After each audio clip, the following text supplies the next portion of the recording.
ఓం నమః శివాయ.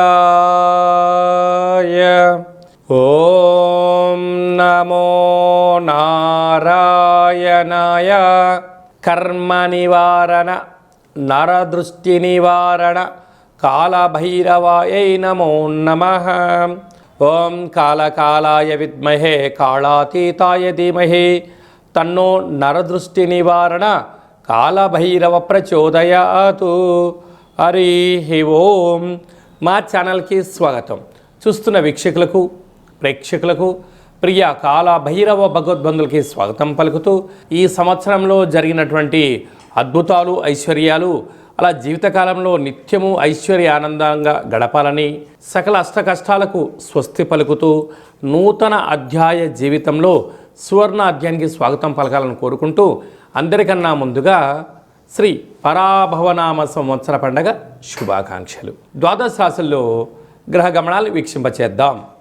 మిథున రాశిలో దేవగురు బృహస్పతి సంచార స్థితి, సింహరాశిలో కేతు సంచార స్థితి, కుంభరాశిలో చతుర్గ్రహ సంచార స్థితి, రవి కుజ బుధ రాహు సంచార స్థితి, మీనరాశిలో శుక్రుడు మరియు శని సంచార స్థితితో ద్వాదశ రాశుల్లో గ్రహ గమనాలు ఈ విధంగా ఉన్నాయి.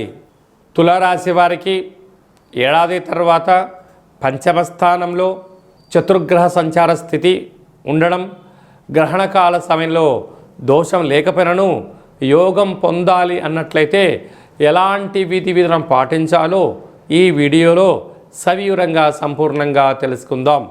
తులారాశిలో ఏ ఏ నక్షత్రాలు వస్తాయి అనగా, చిత్తా నక్షత్రంలోని 3వ పాదం 4వ పాదం, స్వాతి నక్షత్రంలోని 4 పాదాలు, విశాఖ నక్షత్రంలోని 1, 2, 3 పాదములు కలిపితే తులారాశి.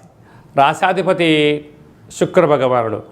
ఏడాది తర్వాత రవి భగవానుడు కుంభరాశిలో ఆత్మకారకుడు సంచారం చేయడం, రుణరోగ శత్రుకారకుడు కుజుడు కూడా అక్కడే సంచారం చేయడం, అలాగనే బుద్ధికారకుడు బుధుడు కూడా అక్కడే సంచారం చేయడం, రవి బుధుడు కలిసి ఉండడం వలన బుధాదిత్య రాజయోగము, వాస్తు నరదృష్టికారకుడు రాహు సంచారం చేయడం వలన నూతనంగా వివాహమైనటువంటి దంపతులకు పుత్రికా సంతాన యోగము, ఐశ్వర్యకరమైన జీవితాన్ని వీరు పొందబోతున్నారు. అదే కాకుండా 6వ స్థానంలో శని భగవానుడు సంచారం చేయడం వలన, అక్కడే శుక్రుడు కూడా ఉండడం వలన మీ యొక్క బ్యాంకు లావాదేవీలు ఓటీపీలు దొంగలించబడే పరిస్థితి ఉంది. మీ యొక్క వాహనాలను పరాయి వారికి ఇవ్వద్దు. అలాగనే చలానాలు పొంచి ఉన్నాయి. రుణ సమస్యలు రోగ సమస్యలు పొంచి ఉన్నాయి. కనుక ఇలాంటి కాల సమయంలో వీలైనంత వరకు సత్ప్రవర్తన ఆధ్యాత్మిక చింతన చాలా అవసరం అని చెప్పి గుర్తుపెట్టుకోగలగాలి.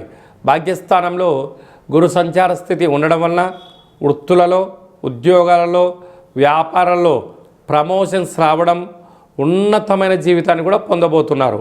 అలాగనే ఏకాదశి స్థానంలో కేతు సంచార స్థితి, ఏకాదశంలోనే గ్రహణం జరుగుతుంది కనుక గ్రహణకాల సమయంలో దోషం లేకపోయినను సంచరించకుండా, భోజనం చేయకుండా, వివాదాలకు దూరంగా ఉంటూ, ఆధ్యాత్మికంగా ఉంటూ సత్ప్రవర్తనగా మీరు ఉండగలిగినట్లయితే సకల దోషాలు తొలగి వచ్చేటువంటి గ్రహణకాల సమయం వరకు ఐశ్వర్యం కలుగుతుంది.